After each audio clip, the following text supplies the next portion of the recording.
ಕರ್ನಾಟಕದ ಇತಿಹಾಸದಲ್ಲಿ ವಿಧಾನಸಭಾ ಅಧಿವೇಶನ ನಡೆಯುವಂತಹ ಸಂದರ್ಭದಲ್ಲಿ ಮುಖ್ಯಮಂತ್ರಿಗಳಾದಂತಹ ಸಿದ್ದರಾಮಯ್ಯನವರು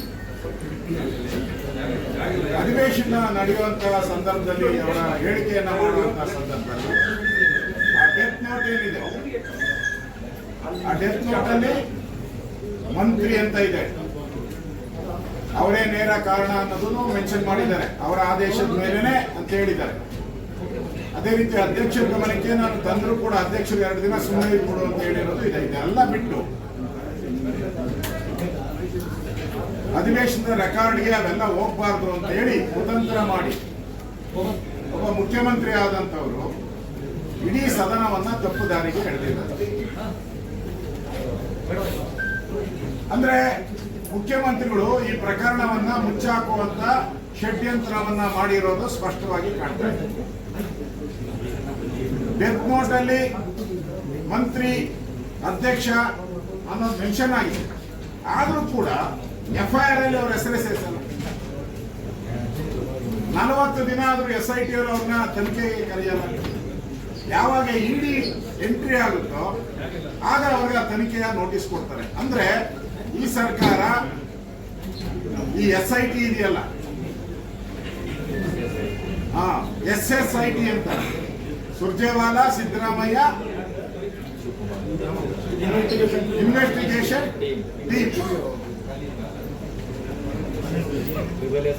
ತ್ರಿಬಲ್ SIT, ಶಿವಕುಮಾರ್ ಸೇರಿಸಿಕೊಂಡ್ರೆ ತ್ರಿಬಲ್ SIT. ಇವತ್ತು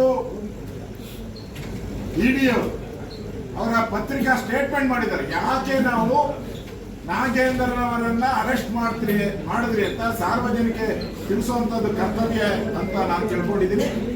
ಅವರ ಕೆಲಸ ಮಾಡಿ ಪ್ರೆಸ್ ನೋಟ್ ಅನ್ನ ರಿಲೀಸ್ ಮಾಡಿದರು. ಅದರಲ್ಲಿ ಏನ್ ಹೇಳಿದ್ದಾರೆ, ಈ 187 ಕೋಟಿ ಲೂಟಿ ಮಾಡಿರೋ ಹಗರಣದಲ್ಲಿ ಏನು ತೆಲಂಗಾಣಕ್ಕೆ ಹೋಯ್ತು ದುಡ್ಡು, ಅಲ್ಲಿಂದ ಅದು ಬಳ್ಳಾರಿಯ ಎಣ್ಣೆ ಪರ್ಚೇಸ್ ಅಂದ್ರೆ ಲಿಕ್ಕರ್ ಪರ್ಚೇಸ್ ಮಾಡಕ್ಕೆ, ಮತದಾರರಿಗೆ ಹಂಚೋದಕ್ಕೋಸ್ಕರ, ಲಿಕ್ಕರ್ ಪರ್ಚೇಸ್ ಮಾಡೋದಕ್ಕೆ, ಮತದಾರರಿಗೆ ಹಂಚೋದಕ್ಕೋಸ್ಕರ ದುಡ್ಡನ್ನ ಕೊಡುವಂತಕ್ಕೆ ಅವರ ಅಕೌಂಟ್ಗಳಿಗೆ,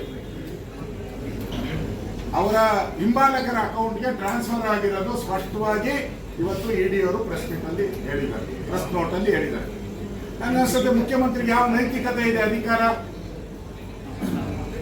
ಒಂದು ಕ್ಷಣನೂ ಕೂಡ ಅವರ ಅಧಿಕಾರದಲ್ಲಿ ಮುಂದುವರಿಯುವಂತ ನೈತಿಕ ಅಧಿಕಾರ ಇಲ್ಲ. ಇಷ್ಟೆಲ್ಲ ಘಟನೆ ಆದರೂ ಕೂಡ ಇವತ್ತು ಅಧಿವೇಶನದಲ್ಲಿ ಅವ್ರು ಮಾತಾಡಿರೋ 1 ಗಂಟೆ ಅವ್ರು ಮಾತಾಡಿರೋ ಹೇಳಿಕೆಯಲ್ಲಿ 5 ನಿಮಿಷ ಮಾತ್ರ ಅವರು ವಾಲ್ಮೀಕಿ ನಿಗಮದ ಬಗ್ಗೆ ಮಾತಾಡಿದ್ದಾರೆ. ಉಳಿದೆಲ್ಲ ಕೂಡ ಅವರು ಸಂವಿಧಾನ ಅಂದ್ರೆ ಏನು,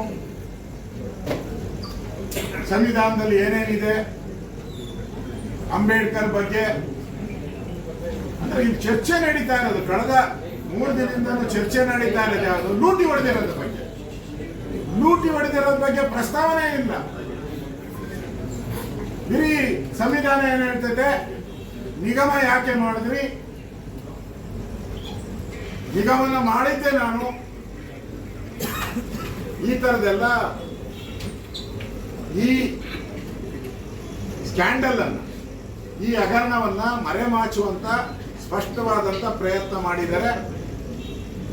ಈಗಾಗಲೇ ED ಅವರು ಪ್ರೆಸ್ ನೋಟ್ ಅಲ್ಲಿ ಹೇಳಿರೋ ಪ್ರಕಾರ ಈ ಹಣ ಎಲ್ಲ ಲಿಕ್ಕರ್ಗೆ ಹೋಗಿರುವಂತದ್ದು, ಹಂಚಕ್ಕೆ ಹೋಗಿರುವಂತದ್ದು ಮತ್ತು ಎಲೆಕ್ಷನ್ಗೆ ಹೋಗಿರೋದು, ಲೋಕಸಭಾ ಚುನಾವಣೆಗೆ ಹೋಗಿರೋ ಸ್ಪಷ್ಟವಾದ್ಮೇಲೆ ಈ ರಾಜ್ಯದ ಮುಖ್ಯಮಂತ್ರಿಗಳಾಗಿ ಸಿದ್ದರಾಮಯ್ಯನವರು ಅಧಿಕಾರದಲ್ಲಿರುವಂತಹ ನೈತಿಕತೆಯನ್ನು ಕಳ್ಕೊಂಡಿದ್ದಾರೆ. ನಾವು ಎಲ್ಲ ಬಿಡಿಸಿ, ನಾನು ಸುಮಾರು 40 ಪೇಜ್ ದಾಖಲೆಗಳನ್ನು ಕೊಟ್ಟಿದ್ದೀನಿ. ದಾಖಲೆಗಳು ಬ್ಯಾಂಕ್ ಅಕೌಂಟ್ ಮಾಡಿರೋದ್ರ ಬಗ್ಗೆ, ಲೋನ್ ತಗೊಂಡಿರೋ ಬಗ್ಗೆ, ಚೆಕ್ ಅನ್ನ ತೆಲಂಗಾಣಗೆ ಕೊಟ್ಟಿರೋ ಬಗ್ಗೆ, CBI FIR ಬಗ್ಗೆ, ವಾಲ್ಮೀಕಿ ನಿಗಮದ ಕಂಪ್ಲೇಂಟ್ ಬಗ್ಗೆ, ಪ್ರತಿಯೊಂದನ್ನು ಕೂಡ ಎಲ್ಲ ದಾಖಲೆಗಳನ್ನ, ಮತ್ತೆ ಇದು ಹೆಂಗೆ ಫೈನಾನ್ಸ್ ಡಿಪಾರ್ಟ್ಮೆಂಟ್ ಬರುತ್ತೆ ಆ ದಾಖಲೆಯನ್ನು ಕೊಟ್ಟಿದ್ದೀನಿ. ಫೈನಾನ್ಸ್ ಡಿಪಾರ್ಟ್ಮೆಂಟ್ ಹೆಂಗ್ ಬರುತ್ತೆ ಅನ್ನೋ ದಾಖಲೆಯನ್ನು ಕೊಟ್ಟಿದ್ದೀನಿ. ಇಷ್ಟೆಲ್ಲ ದಾಖಲೆಗಳು ಕೊಟ್ಟ ಮೇಲೂ ಕೂಡ ಸರ್ಕಾರ ಈ ಪ್ರಕರಣವನ್ನು ಮುಚ್ಚಾಕುವಂತ ಪ್ರಯತ್ನ ಮಾಡ್ತದೆ. ಒಂದು ವಿರೋಧ ಪಕ್ಷವಾಗಿ ನಮಗೆ ಉಳಿದಿರೋದು ಒಂದೇ ಒಂದು ಬ್ರಹ್ಮಾಸ್ತ್ರ, ಅದು ಧರಣಿ ಮಾಡುವಂಥದ್ದು. ಇವತ್ತು ಆ ಬ್ರಹ್ಮಾಸ್ತ್ರವನ್ನು ಉಪಯೋಗ ಮಾಡಿ ನಾವು ಧರಣಿ ಮಾಡಿದ್ದೀರಿ. ನಮಗೆ ದಲಿತರ ದುಡ್ಡು ಈ 187 ಕೋಟಿ ವಾಲ್ಮೀಕಿ ಜನಾಂಗಕ್ಕೆ ಸೇರಬೇಕು, ಅದನ್ನು ಅವ್ರಿಗೆ ತಲುಪಿಸುವಂತ ಜವಾಬ್ದಾರಿ ನಮ್ಮ ವಿರೋಧ ಪಕ್ಷಕ್ಕೆ ಇದೆ. ಅದನ್ನ ತಲುಪಿಸೋವರೆಗೂ ಕೂಡ ನಮ್ಮ ಹೋರಾಟ ನಿಲ್ಲದಿಲ್ಲ. ಈಗಾಗಲೇ ಬೆಳಗ್ಗೆ ಅಧ್ಯಕ್ಷರು ಇಡೀ ರಾಜ್ಯದಿಂದ ಬಂದಿರತಕ್ಕಂಥ ಬಿಜೆಪಿ ಕಾರ್ಯಕರ್ತರು, SD ಜನಾಂಗರು ಎಲ್ಲರೂ ಕೂಡ ಹೋರಾಟ ಮಾಡಿದ್ದೀವಿ. ಇಡೀ ರಾಜ್ಯಾದ್ಯಂತ ಹೋರಾಟ ಆಗಿದೆ. ಹೊರಗಡೆನೂ ಕೂಡ ಒಂದೇ ಒಂದು ಸಣ್ಣ ಹೋರಾಟದ ಚಾನ್ಸ್ ಅನ್ನು ಬಿಟ್ಟಿಲ್ಲ. ವಿಧಾನಸಭೆ ಹೊರಗಡೆನೂ ಕೂಡ ಒಳಗಡೆನೂ ಕೂಡ ಒಂದೇ ಒಂದು ಸಣ್ಣ ಚಾನ್ಸ್ ಅನ್ನು ಬಿಟ್ಟಿಲ್ಲ. ನಮ್ಮೆಲ್ಲ ಶಾಸಕರು ಇಲ್ಲಿ ಅಧ್ಯಕ್ಷರು ಮಾತಾಡಿದ್ದಾರೆ, ಜ್ಞಾನೇಂದ್ರ ಮಾತಾಡಿದ್ದಾರೆ, ಸುರೇಶ್ ಮಾತಾಡಿದ್ದಾರೆ, ನಮ್ಮ ಶಿವಮೊಗ್ಗದ ಚನ್ನಬಸಪ್ಪ ಅವರು ಮಾತಾಡಿದ್ದಾರೆ, ಅರವಿಂದ್ ಬೆಲ್ಲದ ನಮ್ಮ ಉಪನಾಯಕರು ಅರವಿಂದ್ ಬೆಲ್ಲದವರು, ನಮ್ಮ ಗೌಡ್ರು, ಮಾಜಿ ಹೇಳಿದ್ವಿ. ಎಲ್ಲರೂ ನಾವು ಮಾತಾಡಿರುವಂಥದ್ದು ದಾಖಲೆ ಸಮೇತ ಮಾತಾಡಿದ್ವಿ. ನಾವ್ಯಾರು ದಾಖಲೆ ಇಲ್ಲದೆ ಮಾತಾಡಿದ್ವಿ. ಅದಕ್ಕೋಸ್ಕರ ನಾವು ಧರಣಿಯನ್ನ ಮಾಡ್ತಾ ಇದ್ದೀವಿ. ಇದು ಸಿಬಿಐ ತನಿಖೆ ಆಗಬೇಕು, ಮುಖ್ಯಮಂತ್ರಿ ರಾಜೀನಾಮೆ ಕೊಡಬೇಕು. ನಾನು ಮೊದಲೇ ಹೇಳಿದ್ದೀನಿ, ನೈತಿಕ ಹೊಣೆ ಹೊತ್ತು ರಾಜೀನಾಮೆ ಕೊಡಬೇಕು ಅಂತ. ಇದು ನಮ್ಮ ಆಗ್ರಹ. ಪ್ರತಿನಿತ್ಯ ಹೊಸ ಹೊಸ ವಿಚಾರಗಳು ಇವತ್ತು ಬೆಳಕಿಗೆ ಬರ್ತಾ ಇದೆ. ನೋಡಿ, ನಾವು ಕಳೆದ ಹಲವಾರು ದಿನಗಳಿಂದ ಕಾಂಗ್ರೆಸ್ ಪಕ್ಷದ ಬಗ್ಗೆ ಹೇಳ್ತಾ ಇದ್ವಿ. ಕರ್ನಾಟಕ ರಾಜ್ಯದಲ್ಲಿ ಯಾತಕ್ಕೋಸ್ಕರ ಅಧಿಕಾರಕ್ಕೆ ಬರಬೇಕು ಅಂತೇಳಿ ಹವಣಿಸ್ತಿದ್ದಾರೆ ಅಂತ ಹೇಳಿದ್ರೆ, ರಾಜ್ಯದಲ್ಲಿ ಕಾಂಗ್ರೆಸ್ ಸರ್ಕಾರ ಏನಾದರೂ ಅಧಿಕಾರಕ್ಕೆ ಬಂದ್ರೆ ಕರ್ನಾಟಕ ರಾಜ್ಯವನ್ನ ಕಾಂಗ್ರೆಸ್ ಪಕ್ಷದ ಹೈಕಮಾಂಡ್ಗೆ ಒಂದು ATM ಆಗಿ ಪರಿವರ್ತನೆ ಮಾಡ್ತಾರೆ ಅಂತೇಳಿ. ಅಂದ್ರೆ ನಮ್ಮ ರಾಜ್ಯದ ನಮ್ಮ ಬೊಕ್ಕಸವನ್ನ ಕಾಂಗ್ರೆಸ್ ಪಕ್ಷದ ಹೈಕಮಾಂಡ್ಗೆ ಅವರ ಹೊಟ್ಟೆ ತುಂಬಿಸೋದಕ್ಕೆ ನಮ್ಮ ರಾಜ್ಯದ ಹಣವನ್ನ ಲೂಟಿ ಮಾಡ್ತಾರೆ ಅನ್ನುವ ಆರೋಪವನ್ನು ನಾವು ಮಾಡ್ತಾ ಇದ್ವಿ. ಹೇಳ್ತಾ ಇದ್ರು ಸಿದ್ದರಾಮಯ್ಯ, DK ಶಿವಕುಮಾರ್ ಎಲ್ಲಿದ್ದಾರೆ ಪ್ರೂಫ್ ಅಂತೇಳಿ. ಇವತ್ತು ಎನ್ಫೋರ್ಸ್ಮೆಂಟ್ ಡೈರೆಕ್ಟರೇಟ್ ತನಿಖೆಯಿಂದ ಹೊರಗೆ ಬಿದ್ದಿದ ಮಾಹಿತಿ, ವಾಲ್ಮೀಕಿ ಅಭಿವೃದ್ಧಿ ನಿಗಮದಲ್ಲಿ ಇರ್ತಕ್ಕಂಥ ಹಣವನ್ನ ಲೂಟಿ ಮಾಡಿರ್ತಕ್ಕಂಥ ಕಾಂಗ್ರೆಸ್ ಸರ್ಕಾರ ಆ ಹಣವನ್ನ ದೋಚಿರ್ತಕ್ಕಂಥ ಹಣವನ್ನ ಲೋಕಸಭಾ ಚುನಾವಣೆಯಲ್ಲಿ ಉಪಯೋಗಿಸಿಕೊಂಡಿದ್ದಾರೆ. ಆಂಧ್ರದಲ್ಲಿ, ತೆಲಂಗಾಣದಲ್ಲಿ, ಕರ್ನಾಟಕ ರಾಜ್ಯದಲ್ಲಿ, ಬಳ್ಳಾರಿಯಲ್ಲೂ ಕೂಡ ಉಪಯೋಗಿಸಿಕೊಂಡಿದ್ದಾರೆ. ಯಾವ ಕ್ಷೇತ್ರದಲ್ಲಿ ಉಪಯೋಗಿಸಿಕೊಂಡಿದ್ದಾರೆ ಎಲ್ಲವೂ ಕೂಡ ಬಹಿರಂಗ ಆಗ್ತಾ ಇದೆ. ಸೊ ವಾಲ್ಮೀಕಿ ಅಭಿವೃದ್ಧಿ ನಿಗಮದ ಹಣ ಏನು ಪರಿಶಿಷ್ಟ ಜಾತಿ ಪರಿಶಿಷ್ಟ ಪಂಗಡದ ಬಗ್ಗೆ ಉದ್ದುದ್ದ ಭಾಷಣ ಬಿಗಿತಾರೆ ಮುಖ್ಯಮಂತ್ರಿಗಳು. ಎಲ್ಲೋಯ್ತು ನಿಮ್ಮ ನೈತಿಕತೆ? ಯಾವ ಅಹಿಂದ ಹೆಸರು ಹೇಳ್ಕೊಂಡು ಇವತ್ತು ರಾಜ್ಯದಲ್ಲಿ ಅಧಿಕಾರಕ್ಕೆ ಬಂದಿದ್ದೀರಿ. ಇವತ್ತು ಅಹಿಂದಕ್ಕೆ ಇವತ್ತು ಅವಮಾನ ಮಾಡ್ತಕ್ಕಂಥ ರೀತಿನಲ್ಲಿ ಅಹಿಂದಕ್ಕೆ ಇವತ್ತು ಅನ್ಯಾಯ ಮಾಡ್ತಾ ಇದ್ದೀರಿ ಮಾನ್ಯ ಮುಖ್ಯಮಂತ್ರಿ ಸಿದ್ದರಾಮಯ್ಯನವರು. ಇವತ್ತು ಇನ್ವೆಸ್ಟಿಗೇಷನ್ ಗೊತ್ತಾಗಿದೆ, ಅಲ್ಲಿ ಹೆಂಡವನ್ನ ಖರೀದಿ ಮಾಡಿ ಎಲೆಕ್ಷನ್ ಅಲ್ಲಿ ಹಂಚಿದ್ದಾರೆ ಈ ವಾಲ್ಮೀಕಿ ಅಭಿವೃದ್ಧಿ ನಿಗಮದ ಹಣದಿಂದ. ನೀವು ಅಹಿಂದ ಬಗ್ಗೆ ಮಾತನಾಡ್ತಕ್ಕಂಥ ನೈತಿಕತೆ ಉಳಿಸ್ಕೊಂಡಿದ್ದೀರಾ? ಹಾಗಾದ್ರೆ ನೋಡಿ ಎಂತ ದುರಂತ ಅಂತ ಹೇಳಿದ್ರೆ, ಇವತ್ತು ಸ್ವತಃ ಮುಖ್ಯಮಂತ್ರಿಗಳು ಇವತ್ತು ಉತ್ತರವನ್ನ ಕೊಡ್ತಕ್ಕಂಥ ಸಂದರ್ಭದಲ್ಲಿ ಡೆತ್ ನೋಟ್ ಬಗ್ಗೆ ಒಬ್ಬರು ಮುಖ್ಯಮಂತ್ರಿ, ಒಬ್ಬ ಜವಾಬ್ದಾರಿ ಸ್ಥಾನದಲ್ಲಿರ್ತಕ್ಕಂಥ ಮಾನ್ಯ ಮುಖ್ಯಮಂತ್ರಿ ಸಿದ್ದರಾಮಯ್ಯನವರು ಬಹಳ ಕನ್ವೀನಿಯಂಟ್ ಆಗಿ ಡೆತ್ ನೋಟ್ ಅನ್ನು ಕೂಡ ಅವರಿಗೆ ಬೇಕಾದಂತ ಅಂಶಗಳಂದ್ರೆ ಅಧಿಕಾರಿಗಳ ಹೆಸರನ್ನು ಮಾತ್ರ ಉಲ್ಲೇಖ ಮಾಡ್ತಾರೆ ಮುಖ್ಯಮಂತ್ರಿಗಳು. ಡೆತ್ ನೋಟ್ ಅಲ್ಲಿ ಮೆನ್ಷನ್ ಮಾಡಿರ್ತಕ್ಕಂಥ ಅಧಿಕಾರಿಗಳ ಹೆಸರನ್ನು ಉಲ್ಲೇಖ ಮಾಡ್ತಾರೆ.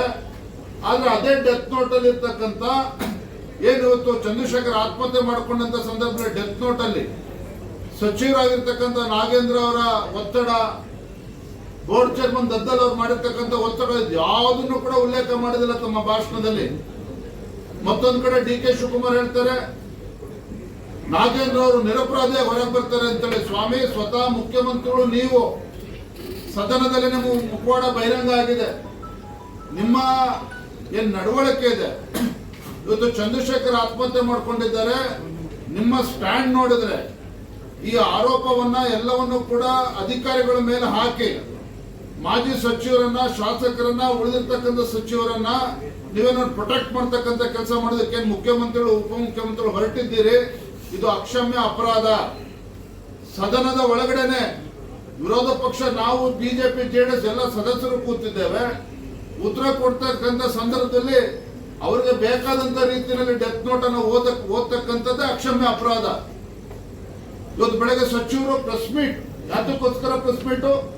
ಎಲ್ಲ ಘಟಾನುಘಟಿಗಳು ಸಚಿವರು ಬಂದು ವಿಧಾನಸೌಧದಲ್ಲಿ ಎನ್ಫೋರ್ಸ್ಮೆಂಟ್ ಡೈರೆಕ್ಟರೇಟ್ ಅನ್ನು ಅಟ್ಯಾಕ್ ಮಾಡ್ತಕ್ಕಂಥದ್ದು, ಆರೋಪ ಮಾಡ್ತಕ್ಕಂಥದ್ದು. ಯಾಕೆ ಸ್ವಾಮಿ, ಭಯ ಆಗ್ತಾ ಇದೆಯಾ? ಸತ್ಯಾಂಶ ಹೊರಗೆ ಬರ್ತಾ ಇದೆ, ರಾಜ್ಯದ ಜನರಿಗೆ ಗೊತ್ತಾಗ್ತಾ ಇದೆ. ಅಧಿಕಾರಿಗಳು, ಒಬ್ಬ ಅಧಿಕಾರಿ ಆತ್ಮಹತ್ಯೆ ಮಾಡ್ಕೊಂತಾರೆ, ಉಳಿದಂತ ಅಧಿಕಾರಿಗಳು ಕೆಲವರು ಅಬ್ಸ್ಕಾಂಡಿಂಗ್ ಇದ್ದಾರೆ, ಕೆಲವರು ಇಡಿ ಕಸ್ಟಡಿಯಲ್ಲಿ ಇದ್ದಾರೆ. ಈಗ ನಾಗೇಂದ್ರ ಅವರು ಕಸ್ಟಡಿಯಲ್ಲಿ ಇದ್ದಾರೆ. ದದ್ದಲ್ ಅವ್ರನ್ನ ಯಾವತ್ ಕಸ್ಟಡಿ ತಗೊಳ್ತಾರೋ ಗೊತ್ತಿಲ್ಲ. ನಾಗೇಂದ್ರ ಅವ್ರು ಏನ್ ಬಾಯ್ಬಿಟ್ಟಿದಾರೋ ನಮಗೆ ಗೊತ್ತಿಲ್ಲ.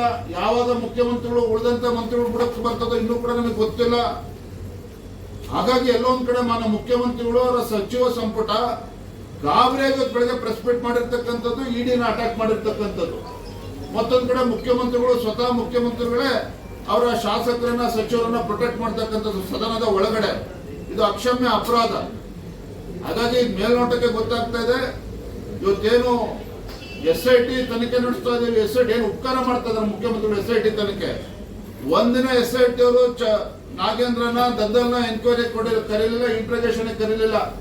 ಒತ್ತಡ ಜಾಸ್ತಿ ಆದ್ಮೇಲೆ ಮೊನ್ನೆ ನಾಟಕ ಮಾಡೋ ರೀತಿಯಲ್ಲಿ ಕರೆಸಿದ್ರು. ಬೆಳಗಿಂದ ಸಂಜೆ ತನಕ ಬಿರಿಯಾನಿ ತಿನ್ನಿಸಿ ಕಳಿಸಿದ್ರು ನಾಗೇಂದ್ರನ ದದ್ದಲ್ನ. ಹಾಗಾಗಿ ಏನಿವತ್ತು ಇಂಥ ದೊಡ್ಡ ಭ್ರಷ್ಟಾಚಾರ ನಡೆದಿದೆ. ಈ ಒಂದು ಭ್ರಷ್ಟಾಚಾರ ಪ್ರಕರಣ ಇವತ್ತು ಮುಖ್ಯಮಂತ್ರಿ ಮನೆ ಬಾಗಿಲಿಗೆ ಬಂದು ನಿಂತಿದೆ. ಮುಖ್ಯಮಂತ್ರಿ ಬುಡಕ್ಕೂ ಕೂಡ ಬಂದು ನಿಂತಿದೆ. ಮುಖ್ಯಮಂತ್ರಿಗಳು ರಾಜೀನಾಮೆ ಕೊಡ್ತಕ್ಕಂಥ ಸಂದರ್ಭ ಈಗಾಗಲೇ ಸೃಷ್ಟಿ ಆಗಿದೆ. ಹಾಗಾಗಿ ನಾವು ಸದನದ ಹೊರಗಡೆನೂ ಕೂಡ ಹೋರಾಟವನ್ನು ಮಾಡಿದ್ದೇವೆ. ಹೋರಾಟವನ್ನು ಹತ್ತಿಕ್ಕತಕ್ಕಂಥ ಕೆಲಸ ಇವತ್ತು ಪೊಲೀಸ್ ಮುಖ್ಯನ ಮಾಡ್ತಕ್ಕಂಥ ಪ್ರಯತ್ನ ಮಾಡಿದ್ದಾರೆ. ಆದರೂ ಕೂಡ ನಮ್ಮ ಕಾರ್ಯಕರ್ತರು ಇದು ವಿಧಾನಸೌಧ ಮುತ್ತಿಗೆ ಮಾಡ್ತಕ್ಕಂಥ ಕೆಲಸ ಮಾಡಿದ್ದಾರೆ. ಸದನದ ಒಳಗಡೆನೂ ಕೂಡ ನಾವು ಹೋರಾಟವನ್ನು ಮಾಡ್ತಾ ಇದ್ದೇವೆ. ಇವರು ಕುಕ್ಷಟ ಉತ್ತರ ಕೇಳೋದಕ್ಕೆ ಇವರು ಮನಸ್ಸು ಬಂದಂತೆ ಉತ್ತರ ಕೊಡ್ತಾರೆ. ಇತಿಹಾಸನ ಹೇಳ್ತಕ್ಕಂಥ ಕೆಲಸ ಮಾಡೋದಕ್ಕೆ ಹೊರಟಿದ್ದಾರೆ. ನಮ್ಮ ಕಿವಿಗೆ ಹೂ ಮುಡಿಸ್ತಕ್ಕಂಥ ಕೆಲಸ ಮಾಡಕ್ಕೆ ಹೊರಟಿದ್ದಾರೆ. ನಡೆಯೋದಿಲ್ಲ. ಮುಖ್ಯಮಂತ್ರಿಗಳು ರಾಜೀನಾಮೆ ಕೊಡ್ಲೇಬೇಕು. ಅಲ್ಲಿವರೆಗೂ ಹೋರಾಟ ಇರ್ತದೆ.